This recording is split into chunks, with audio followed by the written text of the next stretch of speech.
from West Hollywood. It's the talk show everybody's talking about.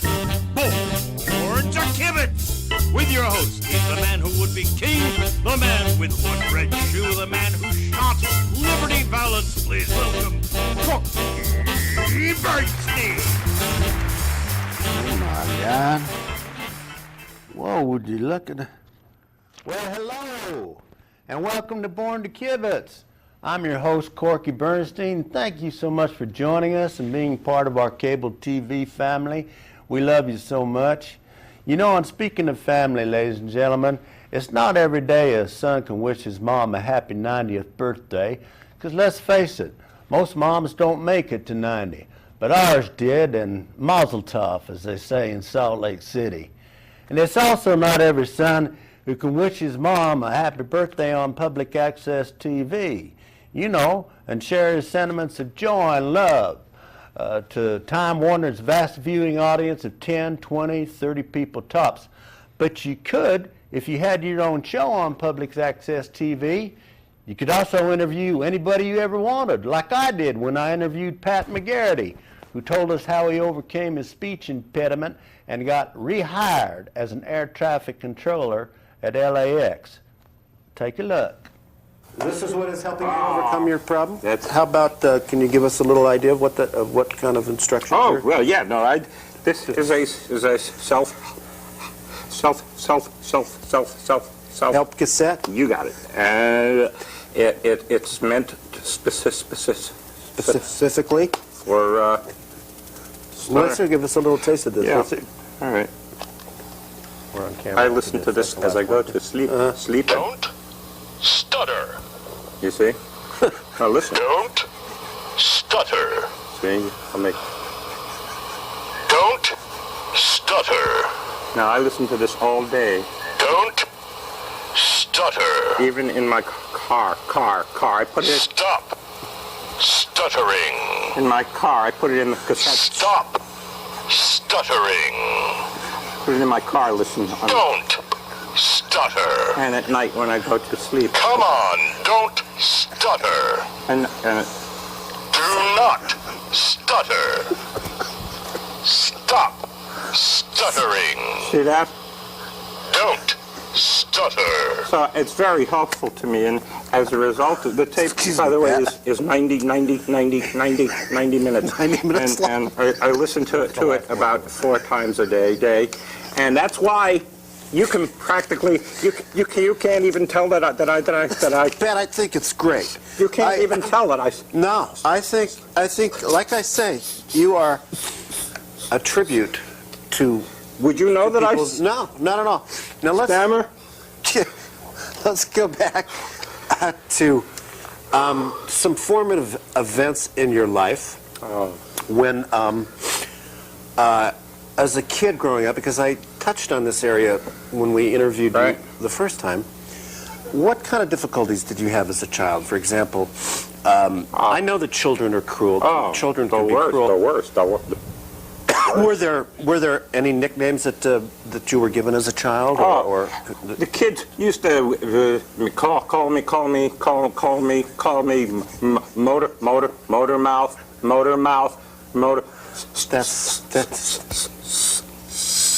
That's not nice. Stammer boy.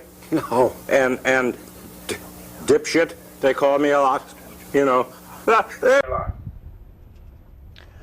And welcome back to Born to Kibitz. I'm your host, Corky Bernstein. If you're just joining us, and thank you so much if you are.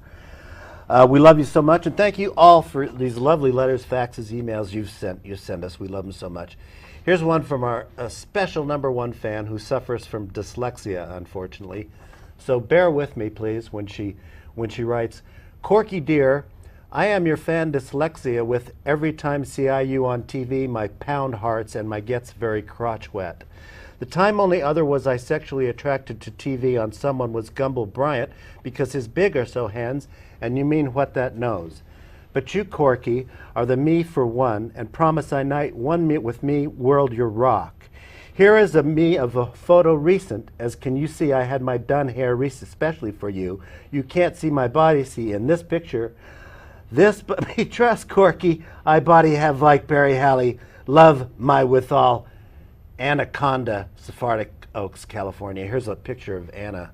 Thank you so much, Anna. You see, like hair that you could live in. My God, is she adorable? Look at that face. Thank you so much, Anna. God bless you. And you are one of a kind, just like all our guests are, ladies and gentlemen. My first guest is no exception. He's a off Broadway actor, dancer, singer, costume designer.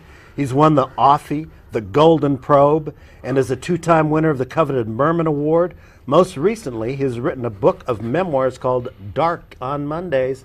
Hiney Buffet, welcome to Born to Kibitz. Oh, thank you so much, Corky. It's such a pleasure to be here. I must tell you, this is the most exciting thing that's happened to me in such a long time. I'm usually never at a loss for anything to say, but gosh, I've never been on camera before. And this is so exciting.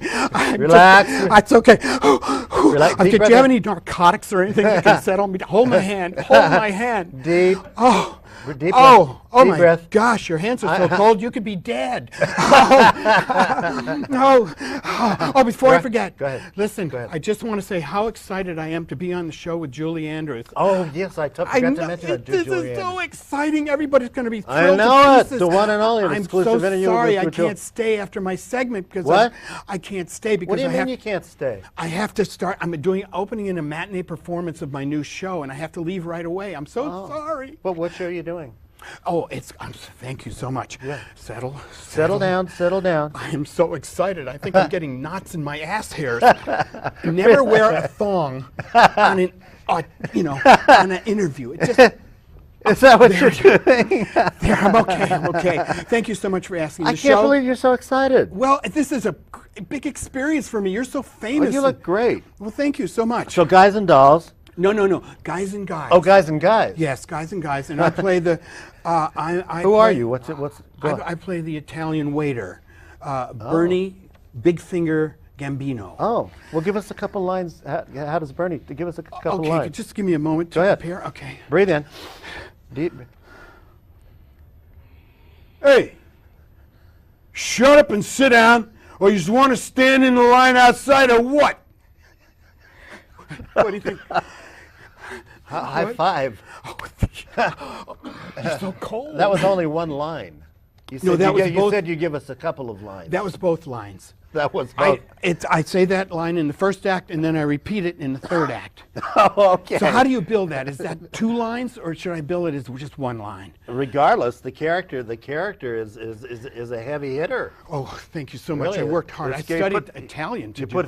You put fear in me. Oh, thank you. And that's the job, huh? Yes, I suppose it is. That's the reason you are a star on off Broadway, not just off Broadway. Well, tell us about some of the productions you've been in. You've been in countless productions. Well, my very first production was a production of Rear Window. Rear Window. Yes, and it was in 1972. Right. In Westchester at the Brandywine Valley Music Circus.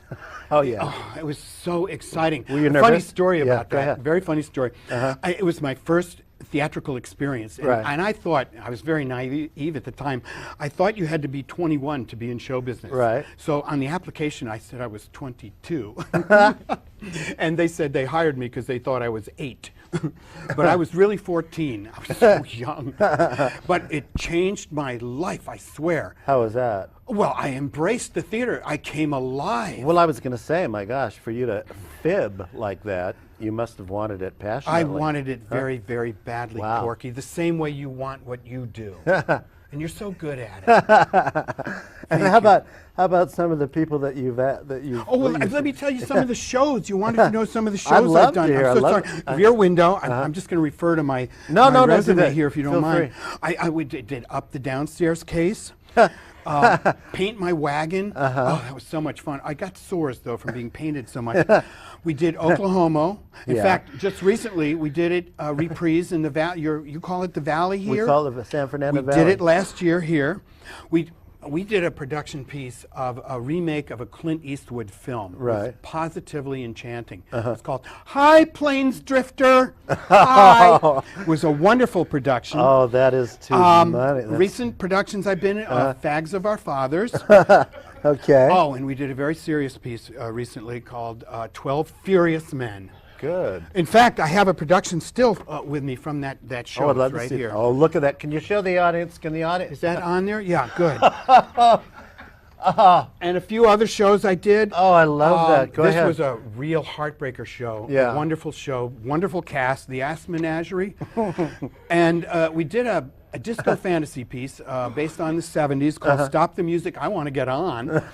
And Good. I have to mention, every year we do a Christmas Carol. Okay. Yes, for an organization which is very special to me, Children of Gay Couples. Children of Gay Couples. Yes, we work very hard for them, and they all come to the show. They feel right at home. It's a marvelous experience. All the money goes to their therapy. Okay. So it's wonderful. Those are some of the shows I've done. Oh, bless you. And I've worked with some marvelous And bless you for people. that pro bono work that you do. Oh, well, thank you so much. Or whatever it's an they honor, call it's it. a pleasure, and I owe it to them. Yeah. You understand what Yeah. I'm saying? I really do. And how about some of these famous people that you've acted with? I'm working with a company of people now that I've worked off and on with over the years. Right. Just super special. I'll just run down the list. If you don't Okay. mind. And the company I'm in currently now right. that's doing the production of Guys and Guys is the Caballeros. The It's Caballeros. Yes, the Caballeros That's Theater Company. interesting. And in it now and this man is so special to me, Smythe Dickerson. Yeah. He was the original founder of the Caballeros. Right. And Smythe, really, he was in the first production with me in Rear Window, he and Mervyn Griffin. And Mervyn Griffin was in Rear Window? yes, and after he left that show, he did a band or something, and then we lost touch with him. I don't know what he did. For heaven's sakes, you've been around. Yes. You know for a quite few while. people. Yes, well, there you have it.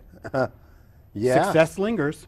Success lingers. So, That is so but cute. Smythe, unfortunately, he met with an early demise. He died in 1998. Yeah. We were doing a production of Equus, and he sweat to death. It's a terrible loss. Oh, my God. But other members, and you'll recognize some of these names: Brett Herschel, terrific Brett actor. Herschel, yeah. Serge Beecroft, Blaine Kirkland Brand. What a stunning man he was. Wow. Oh my gosh. Now These are very well-known people. Dick Trawler, he was extraordinary. He was a very physical, muscular person. And Sean Seward, Right. Grail Velour, Beautiful. wonderful. He was in 12 Furious Men Ooh. with me. Terrific actor. You must know some real inside stuff on off Stop. It's in Hollywood. the book. It's in the book. Whoa. Dark on Mondays. Dark on Mondays. Stieg Jorgensen. Right. Do you remember him? Never Tall, fr- blonde, Nordic fellow. Oh, gorgeous man. Do any of these guys come on to you at all, or is Kepler it Crew Potty. I was just going to say Kepler Crew Potty. As you said that, he was always coming on to everything Was he? that moved. We tried to get him to change his name, but he said, if I can't make it as Crew Potty, I don't want to do it. And ipso facto, have you ever heard of him? No, of course not. ipso facto? Oh, I've here heard of, is but a not man I that. learned so much from. Go ahead. Gaines Rembrandt IV. Wow, that's He- an impressive name. And Howell Bumpus. He's so funny. Yeah, what He's happened a little, with him? little man. A little man. Nothing. He still works in the company. He's terrific. Yeah. And you're still stay He, friends with he him? plays Scooter in Guys and Guys. He played Scooter? Yes, that's his character, Scooter. Okay. Now tell us what about your biggest flop? Is of all the performances that you've done? That was Men with Spurs. Right. It was so bad. We opened the show with the reprise. Oh, it was and that out. It was that bad. Yes, it was an orchestral reprise and over. A very short show, it but was- well, we had to because there were so many injuries. The dancers particularly. You dance with Spurs, it's dangerous. That It's is seriously dangerous. Right. There must have been over 1,000 sutures done on dancers in that show.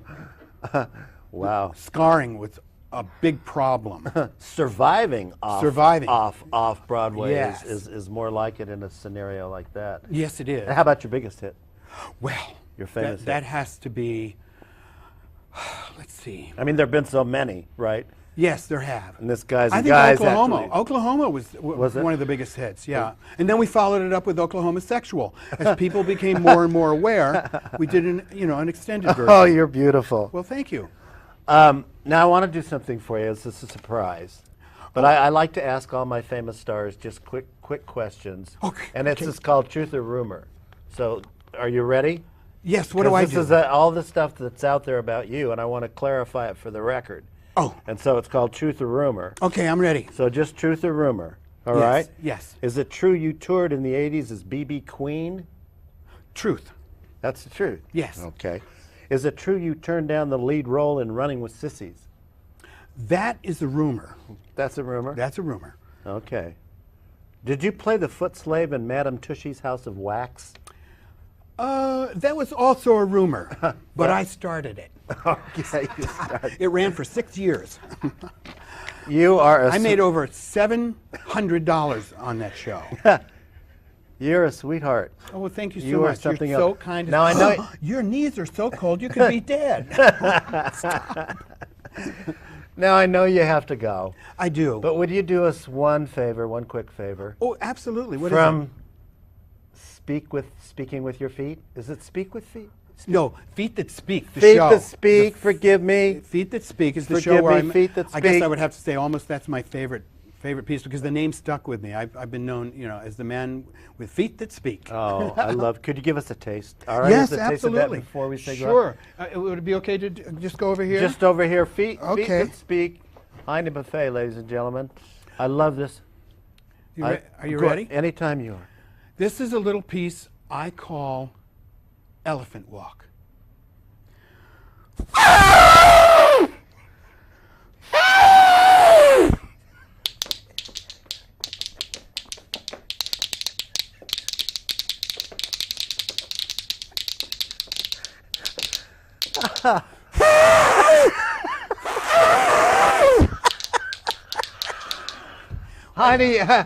Hiney Buffet, ladies and gentlemen, the one and only, and we'll be right back with our exclusive interview with the one and only Julie Andrews.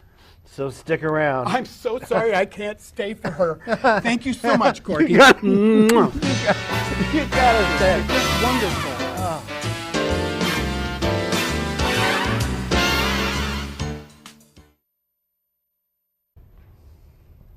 And welcome back to Born to Kibitz, ladies and gentlemen. I'm your host, Corky Bernstein. If you're just joining us, thank you so much. I want to introduce my next guest, an amazing, remarkable story. This gentleman overcame his lifelong fear of public speaking, and not only that, became an internationally known expert on the subject. As the son of parents who owned a mom-and-pop slaughterhouse in Crabtree, Pennsylvania, he became so traumatized after witnessing his first animal slaughter that he didn't utter his first word until he was 7. Devoting his life to overcoming his fear of public speaking, he's now written 3 best-selling books on the subject, including Shut Up and Talk, Say It With Words, and What to Do With Your Mouth When You're Not Eating. Julie Andrews, welcome to Born to Kibitz. So thrilled. I've read all your books. I'm thrilled to have you on our show. First, let me explain to our studio audience that your birth name, excuse me, is Julius Godfrey Andrews, but everybody calls you Julie Andrews, and I just wanted to make sure that was clear about that. I've been Julie since I was a kid. Have you? Yeah. No, are there any mix-ups? No, people who know me know I'm not Right. Julianne. I mean, I once got flowers from Blake Edwards, Right. with a long apology card. I'm sure that was a mistake.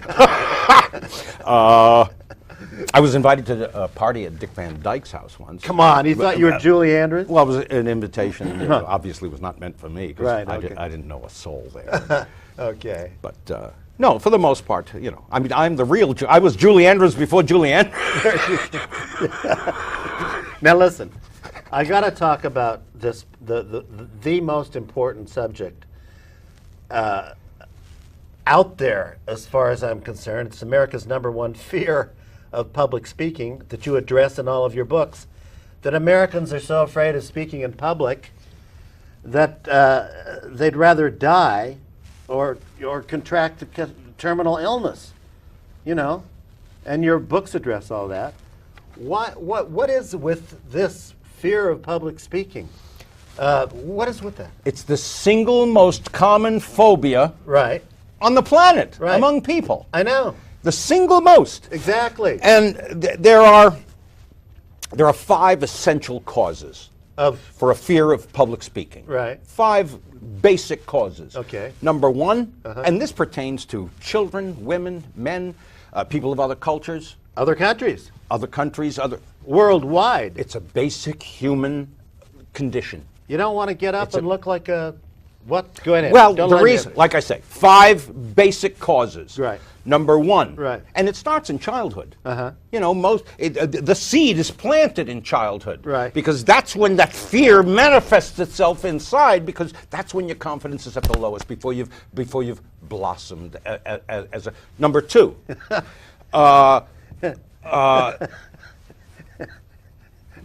One always feels like their mind is working faster than their mouth. Right. You know, so that is formulating the thoughts is what it's all about. Uh-huh. It's you know, your heart and your brain meet in your mouth. Right. It's halfway between your brain and your heart. Your heart and your heart, your brain and your heart, halfway between your mouth. Uh-huh. So this is where the thoughts and the feeling come together. Right. That's why. So number 3. Right. For example, the third most you know, there are 5 steps to self-confidence. Right. 5 steps, because you can't speak unless you feel the confidence to express yourself. So the 5 steps to self-confidence, which pretty simple. When you look at it, you go, I feel so foolish. So well, step number 1. Get the 5 steps down. Does that eliminate your fear of public speaking, and then you could just get up and happily talk and not worry about? Well, you need the confidence in order to be able to get up and speak publicly. So what you're doing is inducing confidence in people. There you go. So that's what you're doing. Well, that's part of it. Certainly. They've got to feel confident to get up. Certainly. And so go ahead. Well, so there are 5 steps to overcoming the fear. Also, there are 5 tongue exercises which you can do, which loosen up, which loosen up the verbal aperture. Yeah. So that sounds silly. Yeah. But you'll see a lot of famous politicians doing this backstage before they go. So they, before you go on. But those are tongue exercises. They could get caught on YouTube television. And that's it with the campaign. But that's what the book basically is. Basically, it's those... The installation of confidence and then employing these tongue exercises to overcome that? That's part of it. And there's, first of all, there's 5 steps to overcoming a lack of self-confidence. Right. There are 5 steps to self-esteem. Now, did we just talk about that, or am I in a parallel universe here? Sure. Huh? Well, I also have a chapter in the book. What? I highlight the 5 greatest speakers of all time. Oh, okay. Who number 1. Right. And it's not limited to politics. Right. You know what I mean? These are people from all walks of life, people who have expressed themselves publicly and made an impact on the culture, on society. You know what I mean? Okay. The 5 greatest speakers, and there are a few names on here that you would never expect. I would And think. out of the 5, only 1 is a woman. Ha! 4 men. 4 men and a woman. Number 1, and this is not in order of like good to bad, 1 to 5. But your own personal choice? Yeah. Right. In Well, fact, Cal, you're the expert. I have a chapter in the book on the best opening lines ever uttered. Okay. Oh, I'd love to hear a few of those. Well, okay. Number 1, and this is not in order of how good they are. These are just the best opening. The best opening lines ever uttered. Good. And not necessarily, these aren't just politicians. And by the way, just to make a point to our audience out there, that if you do come up with a good line, that sort of instills confidence as well. Oh, sure. When you relax, and because you know what you're talking about. That's it. That's it. And go ahead with this one line that you were talking about. Well, it's 5. Oh. The 5 best opening lines of all time. Right. And you read these and you go, well, I would say 4 of them out of the 5 are lines you've heard of that you know. One or 2 may be obscure. Well, go ahead. Give us, what are these But 5? number 1, and this was not even meant to be funny. Right. This was just a line that came out as an offhand kind of, first of all, you have to be concise. Right. If you can't stick to the point and be concise. You're getting a little tense. I can feel some passion. I feel for people when I watch them struggle at a podium or a microphone, and I know it's so easily overcome if you just use the 5 steps to an effective speech. Step number 1, and you can't just speak. You have to know your audience. You can't just go out willy-nilly and just frivolous. Step 2. You have to formulate the thoughts. How about one of these? And women are not excused from this. More women, have a fear of public speaking than men. Well, how about this woman that you talk about that came up with this great one line? What did she say? Didn't you say she was a great speaker? The 5 best opening lines of all time. Well, how about a couple of them? Number 1. And this was something that was said, I think, in the 30s, late 30s or something like that. Number 2 was in the 50s. Number 2 was Truman, I believe it was. What was the every line? time someone says that there's a famous saying from someone, very often the words that are attributed to that person are not really true. It's something they lifted from someone else. But the 5 greatest speakers of all time, and they don't even match the 5 best opening lines of all time. It's 2 different. What about some of these? Oh, it's unbelievable. What about these 5 famous lines? 5 best opening lines of all time. Yeah. The first, Joseph. This was translated. I Right. mean, it was originally said in Russian. Bible days? No, in Russian. Oh. This was in it was one of the best opening lines of all time, and it was translated from the Russian into the English. Number 3, in fact, was from the United Nations, was a speech made by Anwar Sadat, and his opening. You know, women. What was women the line? are so plagued with this fear that I think it's worse for them than men, because. Well, did a woman come up with one of these great opening lines? Sure. Well, like what was it? Well, and she Who was she? One was of her the name? greatest female speakers of all time, and not because she had a great voice, but what was her because name? she spoke from here, from the heart, She had passion. and she never censored herself or tempered her speech Well, in any way. Who was she? And that's Is why she she alive? was who she Is she who still alive? Who she is today. Is she dead? No, well, she died, as we all know. We loved her. We embraced her. we Who was she? since time began, she's been looked up to and been an inspiration to Can you women just- the world over. Why can't you and it was her husband, in fact. It was her husband, in fact, who had such a fear of public speaking Did it got her into it? they cut off his lips. Oh, come He on. cut off his own lips. Oh, He was in a please. mental institution. Listen. That's a horrible story. All right, we got to wrap it up. But We got 1 minute to wrap it up. Can you give us one of these lines? anagrams. Huh? That's the easiest way to remember the rules to What anagrams. You know what an anagram is? A backwards thing? No. It's letters, FNARTS. FNARTS. FNARTS. Each letter stands for a word. Well, God that bless gives you. you the tip. All right. So, Well, you are a sweetheart. You I are am. something else. well, How look, about one of these lines before I say goodnight and wish everybody a healthy best week and some line like that? okay, if you ever want to make a speech Right. and touch your audience Right. so deeply that they leave impacted by your words, Good. And one of these lines could be. you look at the crowd, you take Hey, I know what one line could be. You take a deep breath, and That's then it for this week's show, ladies and gentlemen. you Thank you so down much. deep, you look for a Julie feeling Andrews. that will And remember, express your beyond mind's like a anything else parachute.